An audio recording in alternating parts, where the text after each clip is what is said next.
look over, I see the promised land. I may not get there with you, but I want you to know tonight that we as a people will get to the promised land.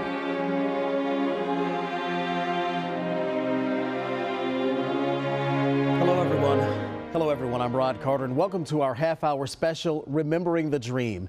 Memphis will forever be known as the place where Dr. Martin Luther King Jr. was killed. It happened on the balcony of the Lorraine Motel.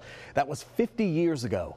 A bitter strike was going on at the time, waged by 1,300 black Memphis sanitation workers for better pay and better working conditions. That strike is what brought Dr. King to Memphis. But as Rudy Williams tells us, there's so much more to the story of his 1968 assassination. I was on one front line, then come back home and get on another front line. Elmore Nickelberry returned to Memphis after the Vietnam War to the only job he could find, collecting garbage for the Memphis Sanitation Department. 64 years later, he still works there. He recalls the days leading up to the Memphis sanitation workers' strike of 1968. There's a doubt in my mind. I thought one time they wouldn't know do it. On February 11th, 1968, T.O. Jones, a former sanitation worker fired for trying to organize a union, called for the massive march from a downtown tire store to Memphis City Hall to address their concerns with Memphis Mayor Henry Loeb. Evidence of the unsafe working conditions. Just 2 weeks earlier, 2 Memphis sanitation workers were crushed to death in the back of a garbage truck which malfunctioned when they took shelter from a driving rainstorm. But they were living in poverty, and many of the sanitation workers lived in neighborhoods without sewage systems. The men were forced to work in bad weather, carrying garbage in tubs above their heads, the liquid waste leaking down onto them, and nowhere to clean themselves. I couldn't ride the bus, because when I ride the bus, people tell me that I was nasty garbage man, so it made me feel bad, so I started walking home. February 12th, day 1 of the strike, Memphis Mayor Loeb ordered the men back to work. T.O. Jones, along with attorneys representing the workers and union organizers, began negotiations with the city, but it was short-lived. February 14th, negotiations break down. Sanitation workers wanted the city to recognize their union. The mayor refused, so union leaders urged the Memphis City Council to step in. Sanitation workers began daily marches to Memphis City Hall. Then, on March 9th, word came that civil rights leader Martin Luther King Jr. was coming to Memphis at the urging of several Memphis ministers. That made everybody feel good. We said we want to get something done. Martin Luther King coming to town. King had just kicked off what would be known as his Poor People's Campaign, a movement to improve economic conditions for all people regardless of color. March 18th, 17,000 people packed a Memphis church to listen as King called for a citywide march in just 4 days. But a snowstorm made it impossible for King to return for the march. It snowed 14 inches. With a canceled march, the city and union agreed to mediation. All of white Memphis was saying, well, see, God didn't want those sanitation workers striking. And all of black Memphis was saying, see, God's on our side. Nobody got to go to work today. On March 28th, a march led by King was interrupted by violence. Police with nightsticks and tear gas maced the men, women, and children who joined the sanitation workers. Police arrested nearly 300 people and shot and killed a 16-year-old marcher.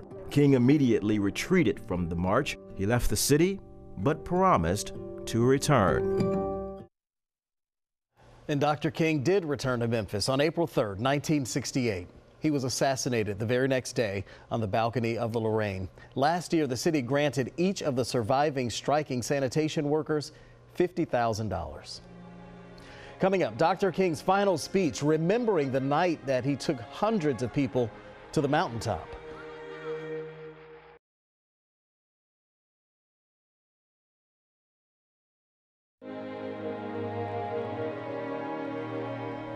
50 years ago, Dr. Martin Luther King Jr. delivered his final speech in Memphis, Tennessee, referred to as the mountaintop speech. It was delivered the day before he was assassinated. While it dealt mainly with the Memphis sanitation strike, he did touch on a number of other issues like nonviolent protests and unity. He ended that famous speech by talking about how he might die before the mission was complete. Katina Rankin spoke to people who were there that night, hanging on to Dr. King's every word. Nothing would be more tragic than to stop at this point in Memphis. It's been 50 years since Dr. Martin Luther King Jr. gave his famous mountaintop speech at Mason Temple in Memphis, Tennessee. He was our leader. He gave us strength. He gave us motivation. He was an example, and he preached brotherhood and peace. And Tennessee State Representative Johnny Turner remembers that night like it was yesterday. I have never, before that time and since that time, seen something like that. I mean, lightning, thundering. It was just indescribable. It's kind of like an omen. But Turner was determined to hear the Baptist minister that stormy night on April 3rd, 1968. It was just a feeling that you were in the presence of Dr. King and participating in a cause that was right and just. My husband and I had attended every speech that he gave, every one of them. And when Turner and her husband pulled up to 930 Mason Street in downtown Memphis, she says it was unforgettable. We got to Mason Temple. The place was packed. We had to sit up in the balcony. Like anybody, I would like to live a long life. He mounted that pulpit, and boy, what a sermon he gave. Up to now, only the garbage men have been feeling pain. It was just something about his presence. It was something about his ability to articulate the thoughts that all of us had and didn't have the words to explain it. It was his motivation to those of us that each of us had a role to play in helping those sanitation workers get living wages. I just want to do God's will. And he's allowed me to go up to the mountain. Gloston Anderson, a worker at the Memphis Kellogg's plant, was there at Mason Temple too. Maybe 300 or 400 all you could get in. It was just packed. Anderson says King's words electrified the room. They just shouted, and they grabbed him and hugged him. That's when they walked off stage. When he got through, there wasn't a dry eye in the place. It was no one sitting. We gave him an ovation that was unreal. We were fixated. When Dr. King preached, you hung on to every word. It was like magnetism. We just know that he preached his heart out. And 5 decades later, Turner remembers. She remembers his sermon about brotherhood and of peace. But she says his dream has not yet been achieved 50 years later. Dr. King's dream is still to be realized. He's been deceased for 50 years. It's about time to wake up from this nightmare and make his dream a reality. And coming up, Dr. King's final moments, revisiting the day a bullet ended the civil rights icon's life.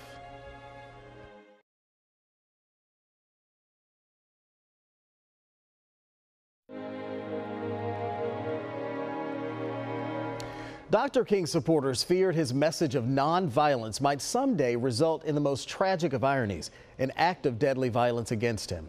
On April 4th, 1968, at just 39 years old, those worst fears came true. A sniper's bullet ended the life of a civil rights icon, a leader whose impassioned speeches and peaceful protests changed this country.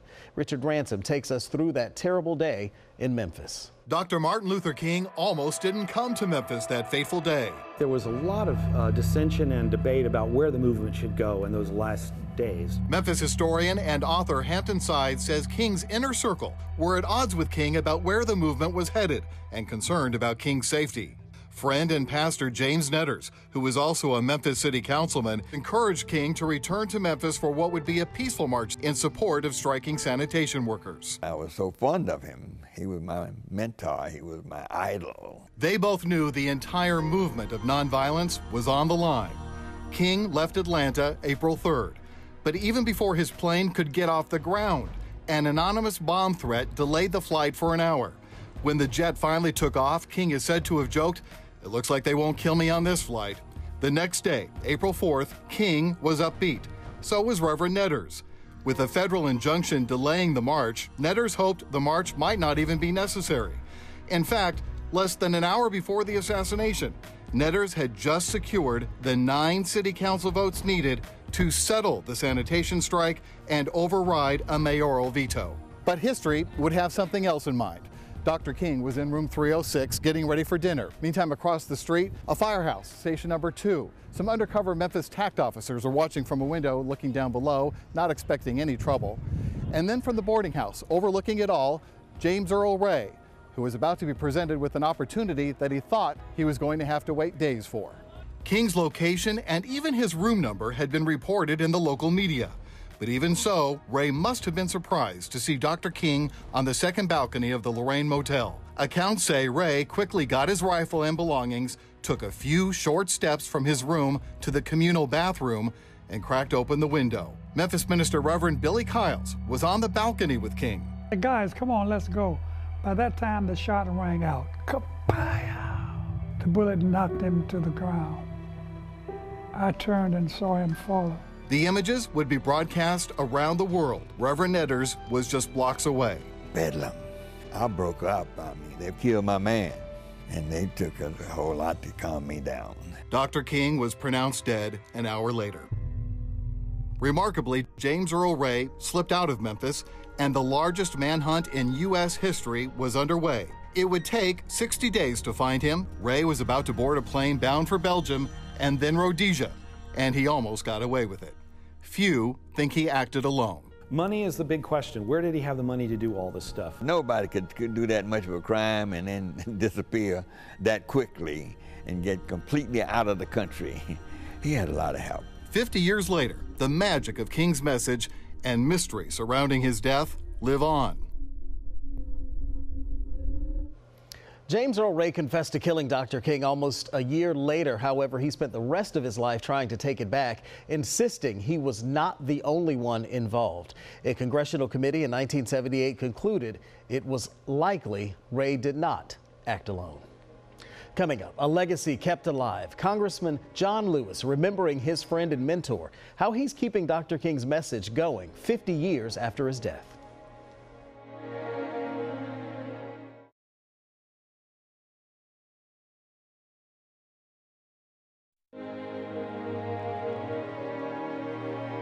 Another civil rights icon is sharing memories of Dr. Martin Luther King. Congressman John Lewis worked very closely with Dr. King to plan peaceful protests, sit-ins, and marches during the civil rights movement.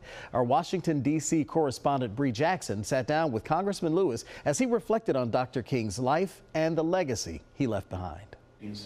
Walking into Congressman John Lewis's office is like walking into American history. Photographs give a glimpse into key moments, including the day Lewis, Dr. Martin Luther King Jr., and other civil rights leaders planned the historic March on Washington. And when the march was all over, President Kennedy invited us back down to the White House.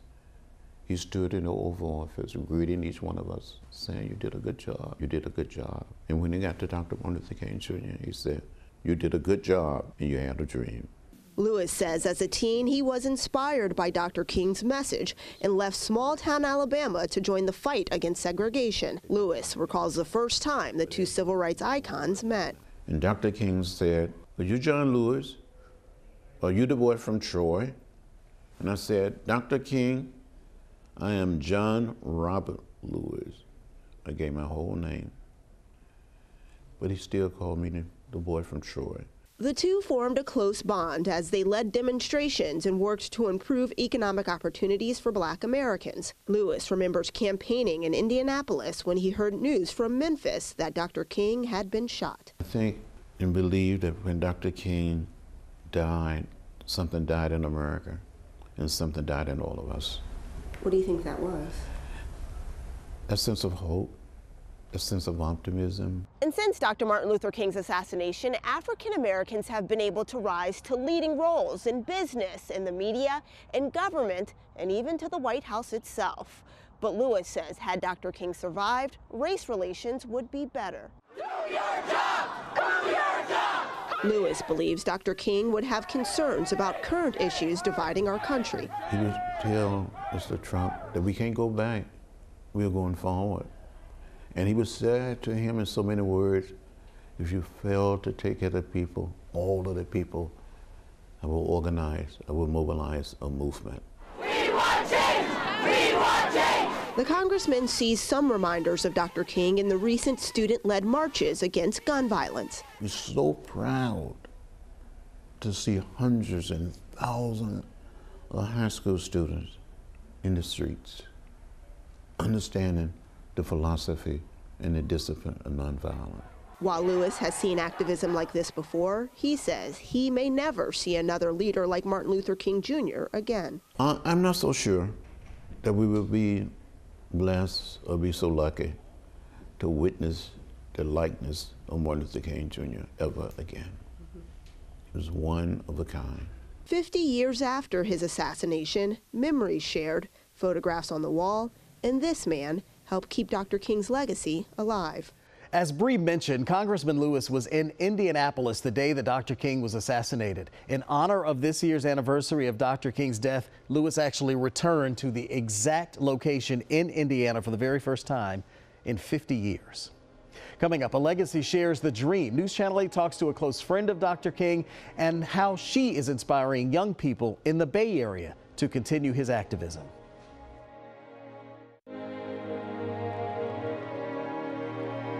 One person who knew Dr. King's mission and his reach very well is Dr. Nona Clayton. In 1965, she began working for the Southern Christian Leadership Conference and became very close with Dr. King and Coretta Scott King. This week, she spoke to people here in Tampa Bay, including some young people who were influenced by a man who died decades before they were even born.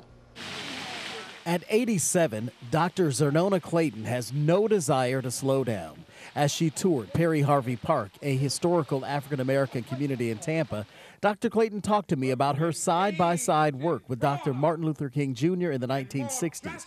She and her husband relocated from Los Angeles to Atlanta to work with him. Her husband wrote some of the speeches. She worked with him through the SCLC, the Southern Christian Leadership Conference.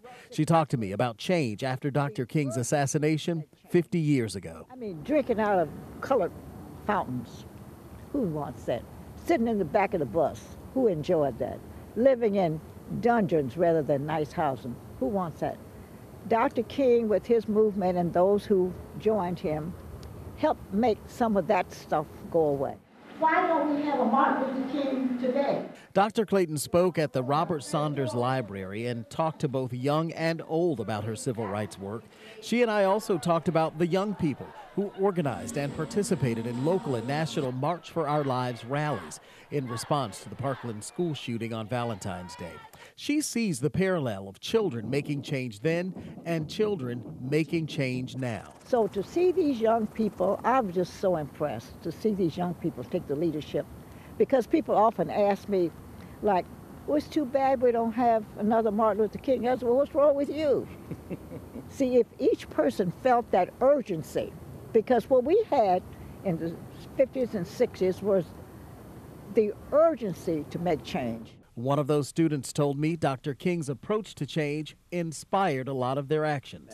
A huge influence. Obviously, we're extremely inspired by his legacy of nonviolent, peaceful protest and all he did to basically create an atmosphere where politicians and the government really listened to peaceful protesters. He organized our sit-ins here back in February 1960. As did the work of people like Clarence Fort, who organized and carried out the Woolworth lunch counter sit-ins in 1960. We were a segregated group. Now it's all integrated. You see white, black, Hispanic, and all ethnic groups together, when then it was just African Americans doing it. Now we did have some white sympathizers. In fact, white kids made the signs that we used to carry downtown. a church out at High Park Methodist Church. Found out about what we were doing. Someone came down to where we were starting our marches and kind of sneaked in and actually, we'll be glad to make you guys sign. Dr. Clayton, like Clarence Fort, realizes what we are seeing today. A foundation was laid for years ago. Young people inspired by a man many could only read about in books. But Dr. Clayton, she knew him personally. I think we want to be sure they understand that they are continuing a movement that he started. Dr. Clayton continues to tour and speak across the country, and she'll be back here in Tampa in August. Thanks so much for joining us. Have a good night.